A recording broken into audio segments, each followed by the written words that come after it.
This channel does not promote any violent, harmful, or illegal activities. All content provided by this channel is meant for an educational purpose only. এদিকে খসড়া তালিকায় নাম বাদ তৃণমূল বিধায়কের ভাইপো তৃণমূল নেতা মেহবুব হাসানের নাম বাদে ডোমকলে বিতর্ক তুঙ্গে। এসআইআর খসড়া তালিকা প্রকাশের পর দেখা গিয়েছে নাম নেই ডোমকলের তৃণমূল বিধায়ক জাফিকুল ইসলামের ভাইপো মেহবুব হাসানের। বিডিও এবং বিএলওর বিরুদ্ধে পরিকল্পিতভাবে নাম বাদের অভিযোগ বিধায়কের ভাইপোর। অভিযোগ সম্পূর্ণ ভিত্তিহীন মন্তব্য বিডিও। বিএলও সাহেবকে ফোন করলাম, বিএলও সাহেব আমাকে বললো যে দাদা আমি কিছু বলতে পারবো না, তার রেকর্ডিং প্রুফ আমার কাছে রয়েছে, আপনাদেরকে আমি অবশ্যই দেব। তখন বললো আপনাকে ফোনে বলবো না, আপনি সাক্ষাতে আসুন, আমি সাক্ষাতে আপনাকে সব বলবো। আমি সবটা যখন জানতে পারি তখন উনি আমাকে বললেন, আমাকে জোর করে পেশারত্তি করে 12ই ডিসেম্বর যেদিন এসআইআর এর লাস্ট ডেট, সেই দিন 12ই ডিসেম্বর বিকাল 4 ঘটিকায় বিডিওর ঘরে ইলেকশন ওসি এবং বিডিও সাহেব আমাকে জোরপূর্বক একটা বেআইনি ও সাজানো গুছানো কোনো কাউকে দিয়ে দরখাস্ত লিখিয়ে সে বেআইনি মারফত আমার নামটা বাদ দেওয়া হয়েছে বা খুঁজে পাওয়া যায়নি। যিনি ইলেকশনের হেড এই ব্লকে যিনি রয়েছেন, ইলেকশন ওসি বিডিও সাহেবের আয়ত্তে এটা হচ্ছে, তাহলে আমি তাদেরকেই দোষ বলেছে। অভিযোগটা পুরো এটা ভিত্তিহীন, এরকম কোনো ব্যাপার নেই। আমাদের কাছে যেমন অনেকজনেরই কমপ্লেন আসে, এরকম নর্মাল কমপ্লেন এসেছিলো, সেই হিসাবে আমরা বিএলওকে ডেকেছিলাম। তো বিএলওকে ডেকে আমরা জিজ্ঞেস করেছিলাম যে এটা আর কি ঠিক না ভুল। তো বিএলও এটা বললো যে না, এখানে উনি থাকে না। তো তার বেসিসে উনি করেছে, আর পুরোটা বিএলও অ্যাপে উনি নিজেই কাজ করেছে। এখানে তো আমাদের কোনো ফোর্সফুলি কোনো কিছু করার জায়গা নেই। তো সেই হিসেবে বিএলও গেছে, বিএলও ফর্ম দিয়েছে, সেই ফর্ম ফিল আপ হয়েছে, বিএলও সেই ফর্ম রিসিভ করেছে। বিডিও সাহেবের পাশের ঘরে বসে থাকা কর্মাধ্যক্ষের নাম সেখানকার আধিকারিকরা ইচ্ছাকৃতভাবে বাদ দিয়েছে। অর্থাৎ মুখ্যমন্ত্রীর যে বক্তব্য, সেই বক্তব্যের বিরোধিতা তিনি করেছেন। বৈধ নাগরিক কয়েক পুরুষ ধরে তারা সেখানে আছেন। জোর করে, আমাদের কাছে খবর আছে, জোর করে কোনো আধিকারিক এই নাম বাদ দিয়েছে। ডানকুনিতে কাউন্সিলরের নাম বিভ্রাট, বিএলওকে শোকজ কমিশনের, বিএলও কুশ হাজরাকে শোকজ করল নির্বাচন কমিশন। কাউন্সিলর জীবিত অথচ খসড়া তালিকায় মৃত। কাউন্সিলর সূর্যদের নাম বাদে শোরগোল পড়ে যায় ডানকুনির 18 নম্বর ওয়ার্ডে। ভোটার তালিকায় যদি নাম না ওঠে তাহলে সপরিবারে উত্তরপ্রদেশ চলে যাব। ক্ষোভ প্রকাশ নন্দীগ্রামের 2 প্রাক্তন সেনাকর্মীর। দেশের হয়ে যুদ্ধ করার পরেও প্রমাণ করতে হবে আমি ভারতীয় নাগরিক কিনা। শুভেন্দুর নির্বাচনী কেন্দ্র নন্দীগ্রামের ভোটার প্রদীপ প্রধান ও প্রদীপ জানা। কমিশনের শুনানিতে ডাকা হয়েছে 2 প্রাক্তন সেনাকর্মীকে। যেহেতু আমি ডিফেন্সে সার্ভিস করে এসে পুরো ডকুমেন্ট আছে, আমার জায়গা দলিল আছে, সব কিছু আছে, এরপরে আমি কিছু বলতে পারবো না। ডাকলে আমি যাবো, ওখানে হিয়ারিংয়ে যাবো, তারা আমার যে কোনো একটা ডকুমেন্ট দেখবে, তো সেটাই আমি তারা ডিসিশন নেবে।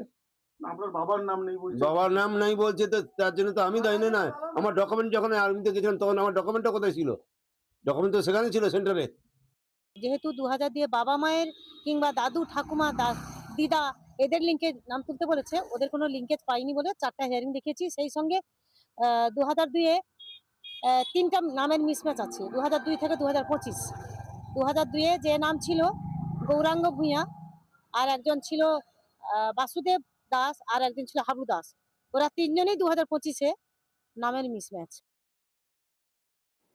ভোটারদের নাম বাদ যাওয়ায় সেরা 10-এ কলকাতারই নয়, পশ্চিমবঙ্গের যে 10টি বিধানসভায় সবচেয়ে বেশি ভোটার বাদ পড়েছে তার মধ্যে 9টি কলকাতার।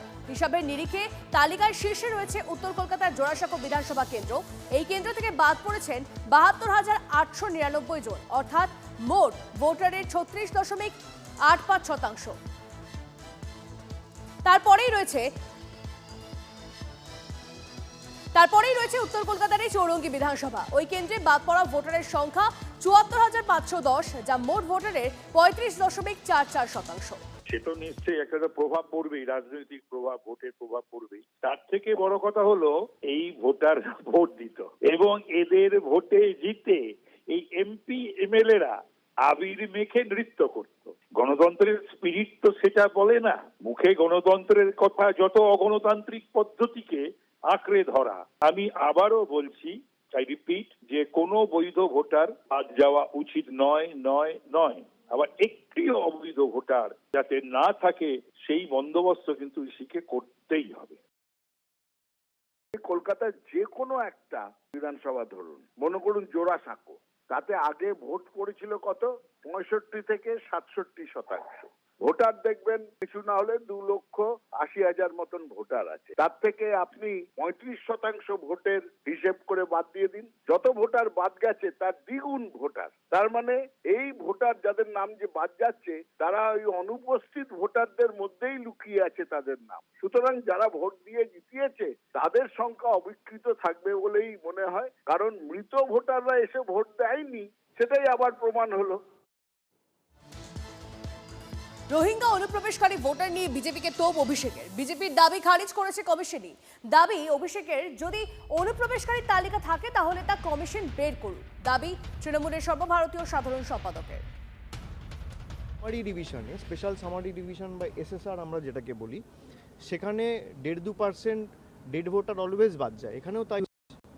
বাকি ফাইনাল লিস্টে ক্লেম অ্যান্ড অবজেকশন পিরিয়ডে কার নাম উঠবে কার নাম বাদ যাবে সেটা যখন ফাইনাল তালিকা 14ই ফেব্রুয়ারি বেরোবে তখন বোঝা যাবে।